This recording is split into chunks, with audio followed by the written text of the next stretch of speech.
होय बसलोय बघ, काय काम नाही म्हणून खाली बसलोय. बोल की. श्रावण चालू झालाय, हा. गाणं म्हण की असं. गाणं म्हणू? हा म्हण. बरं ठीक आहे, म्हणतो. हा.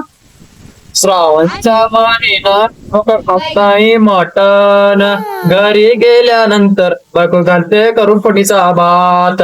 श्रावणचा महिना लोक खात नाही चिकन, घरी गेल्यानंतर बायको करून घालते कारल्याची भाजी.